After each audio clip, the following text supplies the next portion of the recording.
I spoke to Darvin Ham yesterday after the show, the Lakers head coach. He won a championship with the Pistons. He played 8 years in the NBA. He also won the slam dunk contest back in 1996. He also brought down a backboard. He played at Texas Tech. They were playing against North Carolina in the tournament, and he brought down a backboard, broke it. He was in the slam dunk contest, and that was the slam dunk that Kobe won in 1997. He's been around the league. He was with the Bucks. He was with the Hawks. He was with the Lakers. And now he's back with the Lakers as the head coach. And I started the conversation by saying, you played against both Kobe and Michael Jordan. How would you compare LeBron James' approach to being great to those two players? Mike was the trailblazer in the term of the type of modern basketball we see. The way he was built, his athleticism, his multifaceted game, the way he could shoot, the way he could play, make, defend. He kind of was a guy turning the page forward to, beyond the Magic and Bird era. And then you had Kobe, who was like an offshoot of Mike, really eerily similar to the same physical makeup, same type of playing style. Kobe doesn't get, in my opinion, enough credit because he's so much the prototypical Michael Jordan guy. Like, he's attached to Michael forever, in my opinion. But even standing on his own, he was able to, make leaps and bounds in terms of his impact on the game and, what he was able to accomplish individually. But LeBron is just like something we've never seen. A guy at that size, that physical stature, with that skill set, and the ability to play all five positions is like LeBron to me is like a new version of Magic Johnson 2.0. I have this funny saying, Dan, to myself, like every NBA player has an NBA father.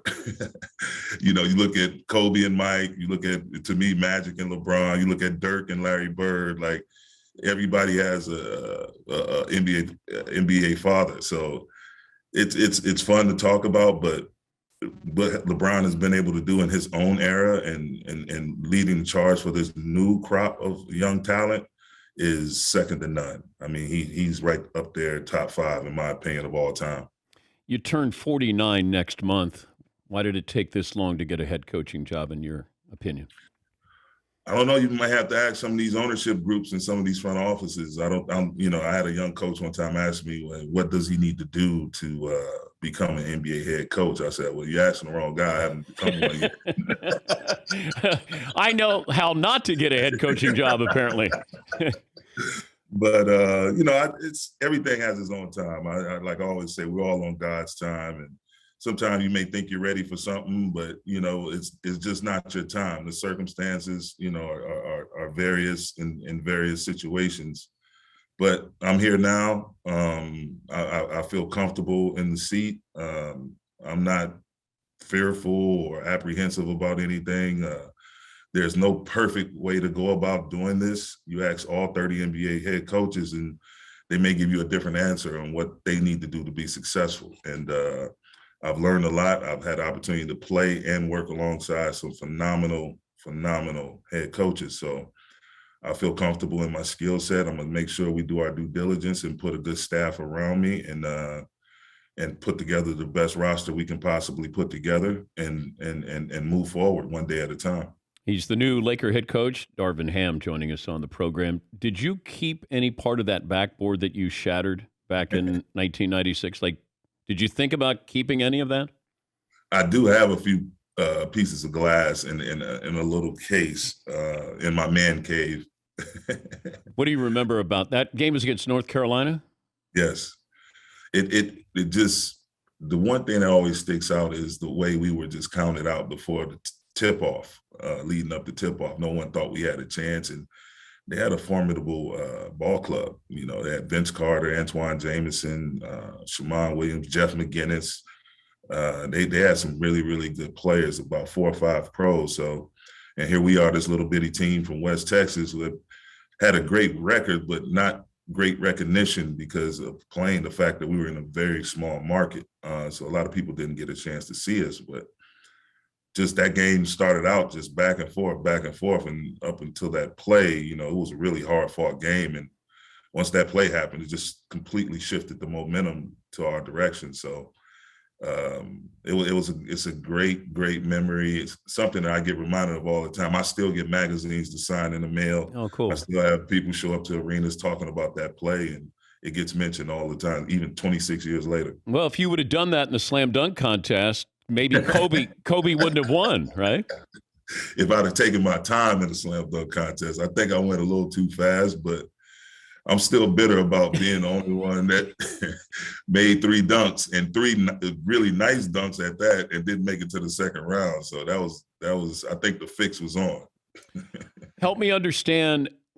I think people expect you to fix Russell Westbrook, and at his age, he's not changing. But what is your game plan for Russ, and how to incorporate him better into the Laker offense? I think the style of play we're going to have, you know, all of those guys, not only just Russ, but LeBron, AD, they're going to be able to share the load. And one thing I mentioned to Russ is the way I'm built, the success I've seen, especially most recently here in the last 9 years, in the last 4 years, being with Coach Bud in Milwaukee, also in Atlanta, but in Milwaukee.